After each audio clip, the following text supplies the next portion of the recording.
BLM Kerala Tamil Nadu Pondicherry. തദ്ദേശ സ്വയംഭരണ തെരഞ്ഞെടുപ്പിൽ കോഴിക്കോട് കോർപ്പറേഷനിൽ ഒരു മുന്നണിക്കും കേവല ഭൂരിപക്ഷം ലഭിക്കാത്ത പശ്ചാത്തലത്തിൽ മേയർ, ഡെപ്യൂട്ടി മേയർ സ്ഥാനങ്ങളിലേക്കുള്ള തെരഞ്ഞെടുപ്പിന് കളമൊരുങ്ങിയിരിക്കുകയാണ്. മേയർ തെരഞ്ഞെടുപ്പ് ഡിസംബർ 26-ന് രാവിലെ 10:30-നും ഡെപ്യൂട്ടി മേയർ തെരഞ്ഞെടുപ്പ് ഉച്ചയ്ക്ക് 2:30-നും നടക്കും. ആകെ 76 ഡിവിഷനുകളുള്ള കോർപ്പറേഷനിൽ ഭൂരിപക്ഷത്തിന് 39 സീറ്റുകളാണ് വേണ്ടത്. എന്നാൽ ഏറ്റവും വലിയ മുന്നണിയായ LDF 35 സീറ്റുകളാണ് നേടിയത്. UDF 28 സീറ്റുകളും BJP 13 സീറ്റുകളും നേടിയിട്ടുണ്ട്. വോട്ടുകൾ മാറി ചെയ്യുകയോ അസാധുവാക്കുകയോ ചെയ്തില്ല എങ്കിൽ സ്വാഭാവികമായും LDF-ലെ CPM പ്രതിനിധികളായ O സദാശിവനും ഡോക്ടർ S ശ്രീയും യഥാക്രമം മേയറും ഡെപ്യൂട്ടി മേയറുമാകും. ഓരോ സ്ഥാനത്തേക്കും കൗൺസിലർമാർക്കിടയിൽ നിന്ന് രഹസ്യ ബാലറ്റിലൂടെയാണ് വോട്ടെടുപ്പ് നടക്കുക. ആദ്യഘട്ടത്തിൽ ആർക്കും 50% വോട്ട് ലഭിച്ചില്ല എങ്കിൽ ഏറ്റവും കുറഞ്ഞ വോട്ട് ലഭിച്ച സ്ഥാനാർത്ഥിയെ ഒഴിവാക്കിക്കൊണ്ട് വീണ്ടും വോട്ടെടുപ്പ് നടത്തും.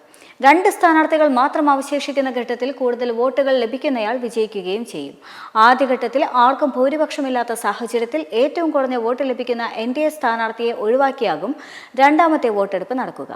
ഈ ഘട്ടത്തിൽ സ്വന്തം സ്ഥാനാർത്ഥി ഇല്ലാത്തതിനാൽ തന്നെ NDA വോട്ടെടുപ്പിൽ നിന്ന് വിട്ടുനിൽക്കാനാണ് സാധ്യത. അങ്ങനെ വന്നു കഴിഞ്ഞാൽ 63 പേർക്കായിരിക്കും വോട്ടവകാശം. ഇതിൽ 33 വോട്ടുകൾ നേടുന്നയാൾ വിജയിക്കുകയും ചെയ്യും. LDF സ്ഥാനാർത്ഥിക്ക് മുന്നണിയുടെ മുഴുവൻ വോട്ട് ലഭിക്കുകയാണെങ്കിൽ വിജയം ഉറപ്പാക്കുകയും ചെയ്യാം. അതേസമയം മനസാക്ഷി വോട്ട് ചെയ്യാൻ NDA തീരുമാനിക്കുകയാണെങ്കിൽ കോർപ്പറേഷന്റെ ഭരണഗതി തന്നെ മാറി മറിയാനുള്ള സാധ്യതയുണ്ട്. എന്നാൽ അതിനുള്ള സാധ്യത നിലവിൽ ഇല്ല. കോർപ്പറേഷനിൽ UDF നേതൃസ്ഥാനം ഇത്തവണ മുസ്ലിം ലീഗാണ് നൽകിയിരിക്കുന്നത്.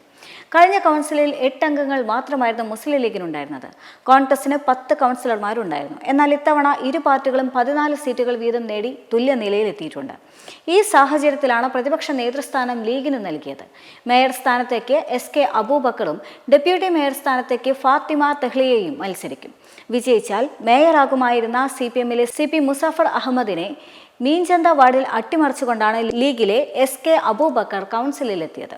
മേയർ, ഡെപ്യൂട്ടി മേയർ സ്ഥാനങ്ങളിലേക്ക് മത്സരിക്കുന്ന BJP സ്ഥാനാർത്ഥികളെ ഉടൻ തന്നെ പ്രഖ്യാപിക്കുമെന്ന് ടൗൺ സെക്രട്ടറി പ്രകാശ് ബാബു പറയുകയും ചെയ്തിരുന്നു. 3ാം തവണയും കൗൺസിലെത്തിയ നവ്യ ഹരിദാസ്, 2ാം തവണ വിജയിച്ച നമ്പിടി നാരായണൻ എന്നിവർക്കാണ് മുൻഗണനയുള്ളത്. എന്റെയും BLM-ന്റെയും ക്രിസ്മസ് പുതുവർഷ ആശംസകൾ.